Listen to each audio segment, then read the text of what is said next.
ಹಳೆಮನೆ ಎಂಬ ಶಾಂತ ಹಳ್ಳಿಯಲ್ಲಿ ಜೀವನವು ನಿಧಾನವಾಗಿ ಚಲಿಸುತ್ತಿತ್ತು, ಅದರ ಹಿಂದೆ ಹರಿಯುವ ನದಿಯಂತೆ. ಇಲ್ಲಿನ ಜನರು ಭೂಮಿಯ ಲಯಕ್ಕೆ ಅನುಗುಣವಾಗಿ ಬದುಕುತ್ತಿದ್ದರು. ಬಿತ್ತನೆ, ಕಾಯುವಿಕೆ ಮತ್ತು ಭರವಸೆಯೊಂದಿಗೆ ಕೊಯ್ಲು. ಅವರಲ್ಲಿ 40ರ ಹರೆಯದ ವಿನಮ್ರ ರೈತ, ದಯೆ ಮತ್ತು ಪ್ರಾಮಾಣಿಕತೆಗೆ ಹೆಸರುವಾಸಿಯಾದ ರಂಗ ಕೂಡ ಒಬ್ಬರು.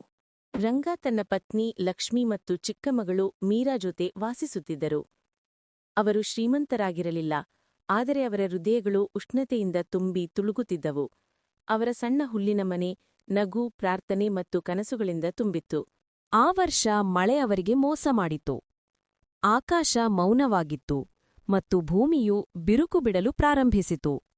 ರಂಗನ ಬೆಳೆಗಳು ಒಣಗಿ ಹೋದವು, ಅವನ ಸಾಲಗಳು ಬೆಳೆದವು ಮತ್ತು ಭರವಸೆ ಮಸುಕಾಗಲು ಪ್ರಾರಂಭಿಸಿತು.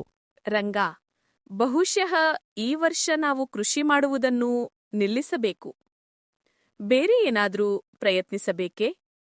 ಈ ಭೂಮಿ ನನ್ನ ಜೀವನ ಲಕ್ಷ್ಮಿ. ನಾನು ಅವಳನ್ನು ತ್ಯಜಿಸಲು ಸಾಧ್ಯವಿಲ್ಲ. ಕೊನೆಯ ಪ್ರಯತ್ನ. ಅವನು ಮಾತನಾಡುವಾಗಲೂ ಅವನ ಕಣ್ಣುಗಳು ಹೊಳೆಯುತ್ತಿದ್ದವು, ಕಣ್ಣೀರಿನಿಂದಲ್ಲ, ಆದರೆ ನಂಬಿಕೆಯ ಹಠದಿಂದ. ಅವನು ತನ್ನ ಹೆಂಡತಿಯ ಬಳೆಗಳನ್ನು ಮಾರಿ ಕ್ರೂರ ಭೂಮಾಲೀಕನಿಂದ ಹಣವನ್ನು ಎರವಲು ಪಡೆದು ಮತ್ತೆ ಪ್ರಾರಂಭಿಸಿದನು. ತದನಂತರ ಸ್ವರ್ಗ ತೆರೆಯಿತು. ಮಳೆಯು ಮೇಲಿನಿಂದ ಆಶೀರ್ವಾದದಂತೆ ಸುರಿಯಿತು. ಪ್ರತಿಯೊಬ್ಬ ಗ್ರಾಮಸ್ಥರೂ ಮಳೆಯಲ್ಲಿ ನೃತ್ಯ ಮಾಡಿದರು. ಅವರ ಹೃದಯಗಳು ಸಂತೋಷದಿಂದ ಹಾಡುತ್ತಿದ್ದವು. ಅಪ್ಪ, ಮಳೆ ನಿನ್ನ ಮಾತು ಕೇಳಿತು. ಇಲ್ಲ ಕಂದ, ಭೂಮಿ ನಮ್ಮ ಪ್ರಾರ್ಥನೆಗಳನ್ನು ಆಲಿಸಿತು. ವಾರಗಳವರೆಗೆ ಹೊಲಗಳು ಮತ್ತೆ ಹಸಿರಾಗಿ ತಿರುಗಿದವು. ರಂಗನ ಕಠಿಣ ಪರಿಶ್ರಮ ಫಲ ನೀಡಲು ಪ್ರಾರಂಭಿಸಿತು. ಅವನ ಭತ್ತವು ಚಿನ್ನದಂತೆ ಹೊಳೆಯಿತು. ಆದರೆ ಈ ಜಗತ್ತಿನಲ್ಲಿ ಸಂತೋಷವು ಎಂದಿಗೂ ಪರೀಕ್ಷೆಗೆ ಒಳಗಾಗದೆ ಉಳಿಯುವುದಿಲ್ಲ. ಮನೆ ಮಾಲೀಕ ಶಂಕರ್ಗೌಡ ಒಂದು ದಿನ ಬೆಳಿಗ್ಗೆ ತನ್ನ ಜನರು ಮತ್ತು ಪತ್ರಿಕೆಗಳೊಂದಿಗೆ ಬಂದರು. ರಂಗ, ನಿನ್ನ ಸಾಲ ಬಾಕಿಯಿದೆ. ಕೊಯ್ಲಿಗೆ ಮುಂಚೆ ತೀರಿಸು, ಇಲ್ಲದಿದ್ರೆ ಹೊಲ ನನ್ನದಾಗುತ್ತದೆ. ದಯವಿಟ್ಟು ಸರ್, ಕೊಯ್ಲು ಮಾಡುವವರೆಗೆ ನಮಗೆ ಸಮಯ ಕೊಡಿ. ನಾವು ಪ್ರತಿ ನಾಣ್ಯವನ್ನು ಮರುಪಾವತಿಸುತ್ತೇವೆ. ನಿಯಮಗಳು ಮಳೆಗಾಗಿ ಕಾಯುವುದಿಲ್ಲ ಮಹಿಳೆಯರೆಯ.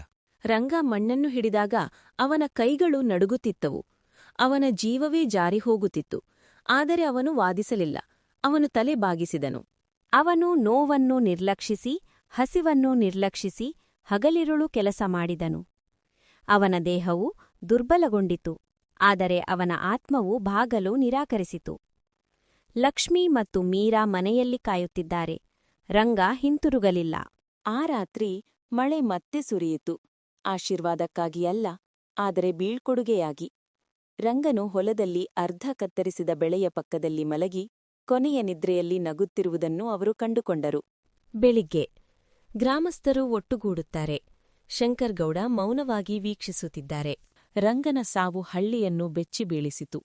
ಸಾಲ ಪಡೆದ ಪ್ರತಿಯೊಬ್ಬ ಪುರುಷ, ಪ್ರಾರ್ಥಿಸಿದ ಪ್ರತಿಯೊಬ್ಬ ಮಹಿಳೆ ತನ್ನ ನಷ್ಟವನ್ನು ಅನುಭವಿಸಿದರು.